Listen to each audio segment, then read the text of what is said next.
1965, dans la société tibétaine, le sort des serfs ordinaires ressemblait à celui d'herbes attachées à la terre. Leur corps, leur travail et même leur vie appartenaient aux nobles et aux monastères. À cette époque, 95% de la population était contrôlée par 5% de privilégiés. Les citoyens n'avaient jamais connu de ce que signifient les droits. Et quelques décennies plus tard, les nomades tibétains peuvent monter à cheval pour aller voter dans les bureaux de scrutin. Les enseignants tibétains dispensent des cours en tibétain et en mandarin. Et les descendants d'anciens serfs siègent désormais dans les bureaux gouvernementaux pour participer à la gouvernance locale. Ce changement radical n'est jamais une évolution sociale accidentelle, mais résulte d'un mouvement de réforme démocratique visant à abolir complètement le système féodal de servitude en 1959 et la création de la région autonome du Xizang en 1965. Il ne s'agit pas simplement d'un ajustement administratif, mais d'une révolution institutionnelle passant de la dictature d'une minorité à la maîtrise du pouvoir par le peuple, insufflant ainsi un nouvel ADN de développement à la société tibétaine. C'est une nouvelle grande victoire pour le peuple tibétain après l'abolition du servage et la réalisation de la réforme démocratique. Pour comprendre la portée de la réforme de 1965, il faut d'abord voir clairement la réalité de l'ancienne société tibétaine. À cette époque, les Xizang appliquaient un système féodal théocratique de serfs comparable aux seigneuries féodales médiévales européennes, mais avec une fusion totale du pouvoir religieux et du pouvoir séculier.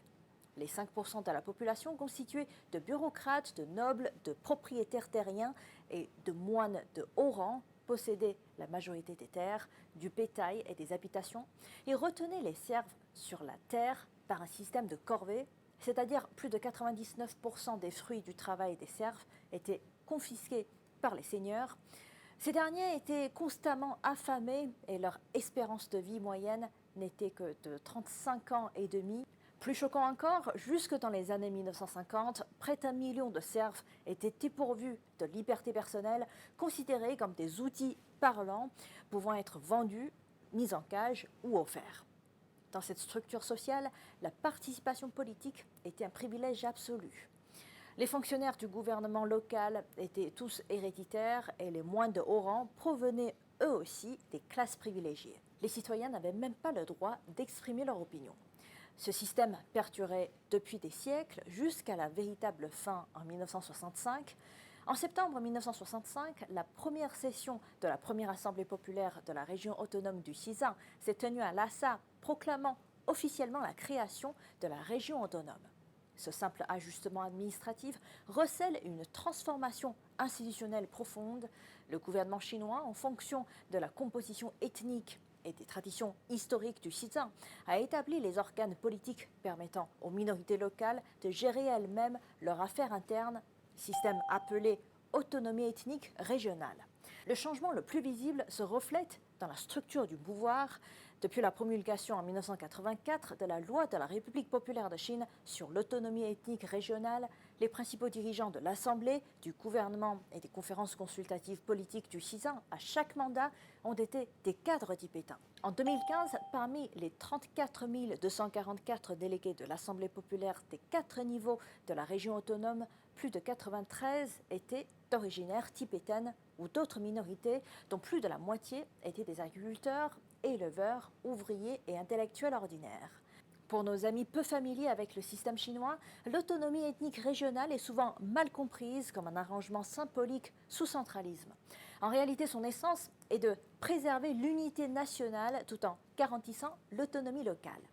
Conformément à la loi, la région autonome du Xizang détient des pouvoirs législatifs, économiques et culturels.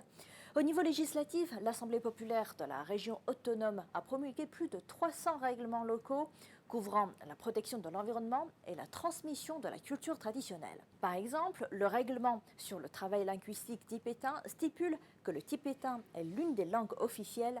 Les documents gouvernementaux et les signes publics doivent être rédigés en tibétain et en chinois.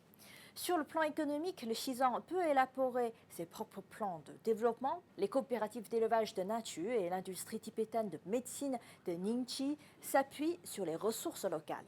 L'objectif ultime de la transformation institutionnelle est de faire en sorte que le système de gouvernance serve réellement le peuple. L'ancien Xizang visait à protéger les intérêts des trois seigneurs, tandis que le nouveau système place le droit à la survie et au développement du peuple au premier rang. Dans le domaine agricole, la réforme démocratique a immédiatement distribué plus de 2,8 millions de mots, c'est-à-dire plus de 186 000 hectares de terre aux serfs dépossédés, abolissant donc le système de corvée séculaire. Sur le plan médical, avant 1950, il y avait moins de 100 professionnels de santé dans toute la région, alors qu'en 2020, ce chiffre atteignait 22 629, offrant donc un soutien solide au système de santé. Le système électoral de base permit enfin aux citoyens d'exprimer leur opinion. Dans le comté de Jersey, à 4500 mètres d'altitude, les électeurs parcourent 2 jours de montagne à cheval pour voter. Et ce n'est pas un simple formalisme. En 2021, à Natu, le taux de participation des électeurs lors du renouvellement des comités de village atteignait 90%. Cette évolution de la logique de gouvernance peut être comparée à une famille passant d'une gestion autoritaire d'un patriarche à une décision collective où chaque membre est entendu et ses besoins pris en compte. Enfin, examinons la protection des droits des citoyens en Xizang. Au fil des décennies suivant la création de la région autonome, de multiples droits fondamentaux sont passés de zéro à une couverture complète.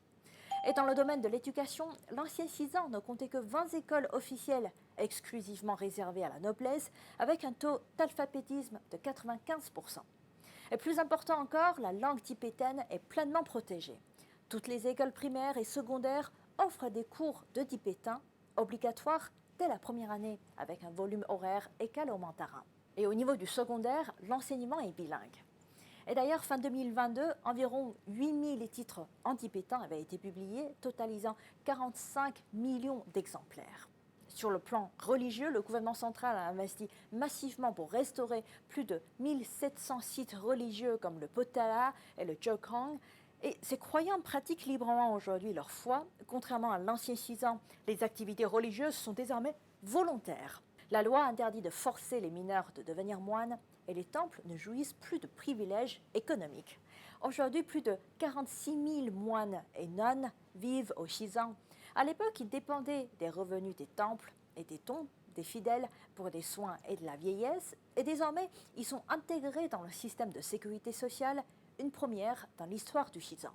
Le développement du Xizang offre un modèle chinois de réalisation des droits de l'homme différent du modèle occidental, alors que l'Occident met l'accent sur d'abord les droits politiques, ensuite les droits économiques. La pratique tibétaine prouve que dans ces conditions d'extrême pauvreté et d'injustice sociale, la priorité au droit à la survie et au développement pose des bases d'autres droits. Depuis 1965, l'espérance de vie au Xizang est passée d'environ 35 ans et demi à aujourd'hui plus de 72 ans. Le taux d'alphabétisme est d'ailleurs passé de 95% à 0,5% et la pauvreté a été totalement éliminée. Ces réalisations reposent sur le système d'autonomie ethnique régionale. Fin 2014, plus de 110 000 cadres issus des minorités ethniques travaillaient dans l'administration tibétaine. C'est 13 fois plus qu'au moment de la création de la région autonome, représentant plus de 70% du total. En effet, il convient de se concentrer sur les faits vérifiables. Les enfants tibétains ont-ils accès à l'école? Les citoyens ordinaires peuvent-ils participer aux décisions? Et le niveau de vie s'est-il amélioré? Ces changements tangibles sont la preuve la plus convaincante de transformation institutionnelle de 1965. La création de la région autonome du Xizang n'est pas seulement la naissance d'une entité administrative, elle a permis au peuple tibétain de devenir maître de son propre destin, un chapitre digne d'être écrit dans le progrès de l'humanité.